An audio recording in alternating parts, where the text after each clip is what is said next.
Hello, শুভ দুপুর বন্ধুরা। আজকে নিয়ে এসেছি একটা সিম্পল মাংসের রেসিপি নিয়ে। ফার্স্টেই আমি তেলটা গরমে বসিয়ে দিলাম। আগে থেকেই মাংসটা ম্যারিনেট করে রেখেছিলাম।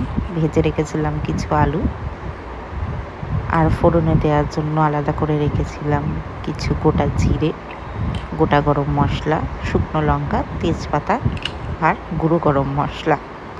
আর সাথে বানিয়ে নিয়েছিলাম আদা, রসুন, পেঁয়াজের একটা পেস্ট, কিছু পেঁয়াজ কুচি আর 4টে কাঁচা লঙ্কা। ঝালটা আপনাদের মতো, যে যেরকম খেতে পছন্দ করেন।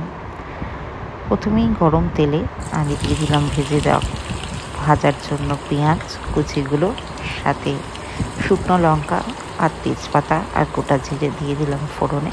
তারপর এটাকে 3-4 মিনিট ভালো করে ভাজতে হবে, যতক্ষণ না পেঁয়াজের কালারটা চেঞ্জ হয়ে যায়। আর পেঁয়াজের কালারটা চেঞ্জ করার জন্য সাথে দিয়ে দিলাম একটু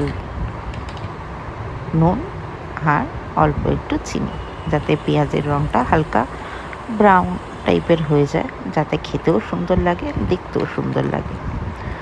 তো পেঁয়াজের মধ্যে কিছুটা আমি নুন আর চিনি দেওয়ার পর পেঁয়াজটা 3-4 মিনিট আমি হালকা ভাজবো, যতক্ষণ না কালারটা ব্রাউনিশ টাইপের হয়ে যাচ্ছে। তো এরপর ম্যারিনেট করা মাংসতে কী দিয়ে ম্যারিনেট করেছিলাম সেটা আমি অবশ্যই বলে দেবো। আধা ঘন্টা 1 ঘন্টা রান্নার আগে ম্যারিনেট করে রেখেছিলাম। এবার আমি ভাজা পেঁয়াজের মধ্যে দিয়ে দেবো বানিয়ে রাখা পেস্টটা, আদা, পেঁয়াজ, রসুন।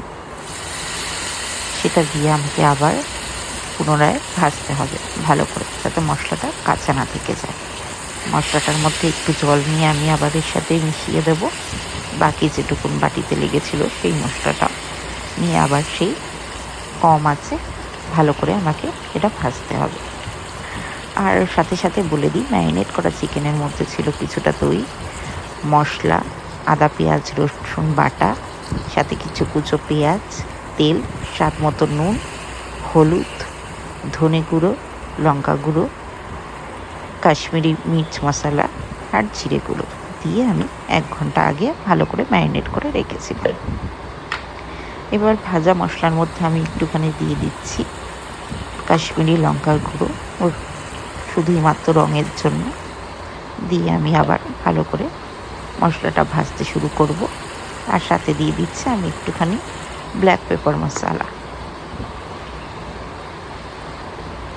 আর অবশ্যই তার সাথে কিছুটা নুন আমি অ্যাড করে দিচ্ছি, যাতে মশলার ভেতর নুনটা ভালো মতো ঢুকে যায়। দিয়ে আমি আবার মশলাটা একটু নাড়িয়ে নিচ্ছি, যাতে মশলাগুলো মিশে যায় সব, আর কাঁচা ব্যাপারটা বা কাঁচা যে গন্ধটা সেই ব্যাপারটা যাতে মশলার মধ্যে না থাকে। তো আপনারাও ভালো করে মশলাটা এইভাবে মিক্স করে অল্প আঁচে করে গ্যাসটা করতে থাকবেন। যত মশলা কষাবেন জানবেন রান্নার স্বাদ তত ভালো হয়। তো আমি এই মশলাটা আস্তে আস্তে করে নাড়িয়ে অল্প আছে 2-3 মিনিট মতো একটু রেখে দেবো, যাতে মশলার ভেতর কোনো কাঁচা ব্যাপার না থাকে। আর তার সাথে আপনারা একটু জল দিয়েও মশলাটা ভালো করে কষাতে পারেন। যদি তাড়া থাকে তাহলে একটু জল দিয়েও, যদি এতটা সময় না থাকে আপনার কাছে, একটুখানি জল দিয়েও আপনারা মশলাটাকে নাড়িয়ে নিতে পারেন, তাতে সহজেই মশলাটা গলে যায় আর কাঁচা ভাবটাও দূর হয়ে যায়। তো খানিকক্ষণ আমি এইভাবে মশলাটা ঠিক ভালো করে নাড়িয়ে নেওয়ার পর ম্যারিনেট করা যে চিকেনটা রেখেছিলাম, যেটা আমি বলেই দিলাম কী ওর মধ্যে মিক্স করা আছে, কী দিয়ে ওটা মাখানো আছে, সেটা অ্যাড করে দেবো। দিয়ে আমাকে এবার ভালো করে চিকেনের সাথে মশলাটা আস্তে আস্তে করে মেশাতে হবে। গ্যাসটা অবশ্যই কম আঁচে রাখবেন, নয়তো মাংসটা লেগে যাওয়া বা পুড়ে যাওয়ার একটা চান্স থাকে।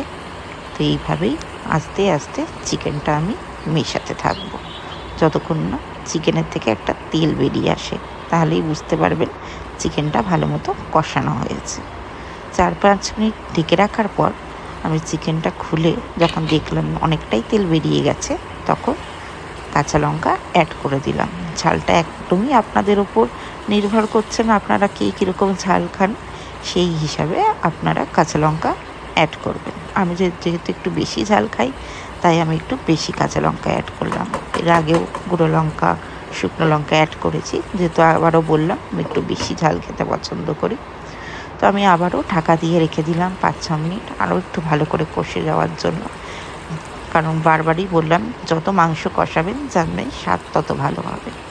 এর সাথে আমি অ্যাড করে দিলাম আগে থেকে ভেজে রাখা আলুগুলো, দিয়ে আলুগুলোর সাথে আরও ভালো করে মিক্স করে দিলাম, যাতে মশলাটা আলুগুলোতেও লেগে যায় এবং আলুর মধ্যেও মশলাটা মিশে যায়, তাতে স্বাদ আরও ভালো হবে। তো এইভাবেই আমি 3-4 মিনিট মশলাটা দিয়ে মাংস এবং আলু একটু ভালো করে কষাতে থাকলাম। তারপর স্বাদ মতো পরিমাণ মতো জল আমি ঢেলে দিয়ে ভালো করে ফোটাতে হবে। আবার 5-6 মিনিট ঢাকা দিয়ে আমি ভালো মতো ফুটিয়ে লাস্টে আমি নুন মিষ্টি একটু চেক করে তার মধ্যে শাহি গরম মশলা অ্যাড করে দিলাম। যেহেতু আগেই বলেছিলাম এটি একটি মাংসের হালকা পাতলা ঝোল, আমি বেশি কষাবো না। এই